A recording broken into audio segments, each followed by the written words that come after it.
एक तरफ हम साथ साथ है के साथ मंच पर विराजमान रहे एनडीए के तमाम बड़े बड़े नेता मिशन बिहार के लिए तैयारी शुरू हो चुकी है। मंथन हो चुका है एनडीए के नेताओं का। हर नेता ये कह रहा है कि आगे डेवलपमेंट के लिए एनडीए है जरूरी। इंडिया अलायंस कहां है? इंडिया अलायंस के दल इतने दूर दूर क्यों हैं? देखिए, पहली बात तो यह है कि आज भी जो शपथ समारोह में है वो लोजपा के चिराग जी शामिल नहीं हुए, मांझी जी शामिल नहीं हुए, नीतीश कुमार स्वयं शामिल नहीं हुए। तो ये तो ताकत की असलियत है। जहां तक आप ये बात कर रहे हैं कि पिछले 20 साल से बिहार में कौन सत्ता में था, वो क्या एनडीए नहीं थी? क्या भारतीय जनता पार्टी नहीं थी? पिछले 20 साल में तो लगातार deputy chief minister Bharatiya Janata party के हुआ करते थे वित्त मंत्रालय के साथ। पिछले कुछ सालों में तो दो चीफ मिनिस्टर देते हैं जातियों को देखकर। ये सारा चीज देने के बाद उसके साथ साथ 2014 से लगातार सबसे ज्यादा एमपी उनके हो रहे हैं, राज्यसभा एमपी हो रहे हैं, सेंटर में केंद्र सरकार है। इसके बावजूद भी अगर वो बिहार का बात या बिहार का विकास नहीं कर पाए तो अब किस मुंह से बिहार वासियों से ये कहने जाएंगे कि हम विकास की बात करेंगे? कौन सा पुल है जो उद्घाटन के दिन नहीं गिरा, उद्घाटन के पहले नहीं गिरा, उद्घाटन के बाद नहीं गिरा? ये ध्वस्त होने की परंपरा जो है वो दिखी है। और यही सच है एनडीए का बिहार में। इसलिए बिहार के लोग तैयार हैं उस सरकार को उखाड़ कर फेंकने के लिए। वो चाहे बीपीएससी के अभ्यर्थी हो, पेपर लीक का तो पूरा इतिहास बन गया है बिहार में। कोई ऐसा राज्य दर राज्य इंडिया अलायंस की तस्वीर हमें बदलती क्यों नजर आती है? बिहार में आप नाकामी गिनाइए, विपक्ष में हैं, आप सरकार को घेरिए, ये आपका अधिकार है। लेकिन सवाल सर मैं इंडिया अलायंस पर पूछ रही थी आपसे, मौसम की तरह हर राज्य में इंडिया अलायंस क्यों बदलने लगता है? नहीं, मैं इंडिया अलायंस पे ही बात कर रहा हूं। इंडिया अलायंस ने पहली बात, जिसको आप कह रहे थे 400 पार, और भारतीय जनता पार्टी कह रही थी कि इस बार 400 पार होगा, इंडिया अलायंस ने उनको 240 पे लाया। और आज पिछले 10 साल के बाद एनडीए कम से कम दिखी है। इससे पहले तो मोदी सरकार थी, 2 ही व्यक्तियों की सरकार थी। वो घमंड जो प्रचंड थी वो तो टूटी ना। इसी तरह से जिस तरह का व्यवस्था है राज्यवार, आप देखेंगे कि दिल्ली में तो 27 साल से बाहर थे। तो एक कारण हो सकता है कि उनको मौका मिल गया। जितना झूठ बोल सकते थे, जितना दुष्प्रचार कर सकते थे, चुनी हुई सरकार को दिल्ली में चलने नहीं दिया। यह भी सच तो है। पूछ रही हूँ ना सर, 2024 के लोकसभा चुनाव के बाद क्या इंडिया अलायंस को अब मैं 2029 में ही देखूंगी? बीच में कोई रेलेवेंस नहीं इंडिया अलायंस का, राहें अलग अलग ही रहेंगी, हम आपके हैं कौन वाली ही फिल्म की तस्वीर देखने को मिलेगी?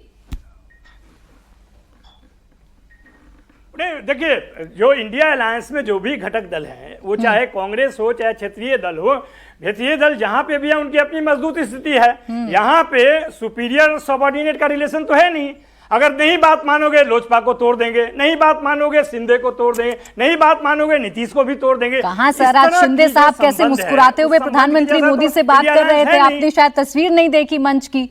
यही तस्वीर दिल्ली से नजारत दिखी ना आज। अच्छा चलो, के पास ऑप्शन क्या है? क्योंकि दिल्ली की इतनी बात चल रही है, सारे ऑप्शंस पता है आपको, लेकिन इंडिया अलायंस के दलों के ऑप्शन नहीं पता है। जी के पास पैर ठीक है सर, जवाब देंगे अभिषेक जी, अभिषेक जी जवाब देंगे बिहार की स्थिति पर। लेकिन बात दिल्ली की चल रही है तो अनमोल जी एक सवाल तो मेरा आज आपसे भी है, बताएं ना सर। कांग्रेस तो पहुंच गई और मुझे लग रहा था कि चलिए इलेक्शन के बाद ही सही, इंडिया अलायंस तो लोकसभा के लिए बना था, कुछ तो आप लोगों के दिल मिलेंगे। कांग्रेस तो पहुंच गई, आज इनविटेशन मिला, लेकिन आपके नेता तो आज भी नदारद रहे। यानी बिल्कुल राहें अलग अलग हो गई हैं आपकी और कांग्रेस की। अब देखिए प्राची जी, जहां तक इंडिया अलायंस का सवाल है, इंडिया अलायंस तो केवल लोकसभा चुनाव को ध्यान में रखते हुए बना था। और विधानसभा चुनाव में हमने देखा सभी में जो क्षेत्रीय पार्टियां हैं, चाहे राष्ट्रीय पार्टियां हों, सब अलग अलग लड़े हैं जहां तक इंडिया अलायंस की बात है। और अब शपथ ग्रहण भी हो गया, सारी कार्रवाई भी हो गई। अब भारतीय जनता पार्टी को ये सुनिश्चित करना चाहिए कि दिल्ली की जनता, खासकर महिलाएं जो टकटकी लगा के इंतजार कर रही हैं कि कब उन्हें 2500 रुपए उनके खाते में मिलेंगे। आज पहली कैबिनेट है 7 बजे, तो मुझे उम्मीद है कि जरूर आज की कैबिनेट में प्रस्ताव पास किया जाएगा। महिलाओं को होली और दिवाली पे जो मुफ्त सिलेंडर देने का वादा किया था, 500 रुपए में सिलेंडर देने का वादा किया था, उसे भी पूरा किया जाएगा। और जो बिजली हर माह लेकर बैठे हैं, पूछिए आप भारतीय जनता पार्टी से, विपक्ष में है 5 साल, आपको ये सवाल ही पूछने हैं। लेकिन अनमोल जी, आज मैं चर्चा इंडिया अलायंस वर्सेस एनडीए पर कर रही हूँ। एक तस्वीर देखिए ना, मैं टेलीविजन स्क्रीन पर दिखा रही हूँ, जिसे आप लोग बैसाखी कहा करते थे एनडीए की, वो चंद्रबाबू नायडू कह रहे हैं नए एरा की शुरुआत हो रही है। आप बताइए ना, कांग्रेस वाले तो आज खुश थे बीजेपी की खुशी में।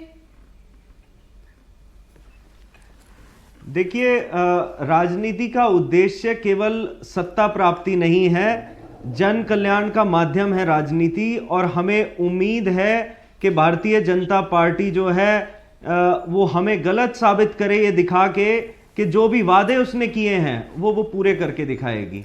चलिए सर, मैं समझ रही हूँ आपकी मजबूरी, बहुत कुछ है नहीं कांग्रेस के लिए या इंडिया अलायंस के लिए बोलने के लिए। एक लाइन में आप लोग कंप्लीट कर देते हैं, लोकसभा चुनाव के लिए है, लेकिन कभी साथ हैं कभी हम आपके हैं कौन, ये तस्वीर बड़ी अजीब सी लगती है।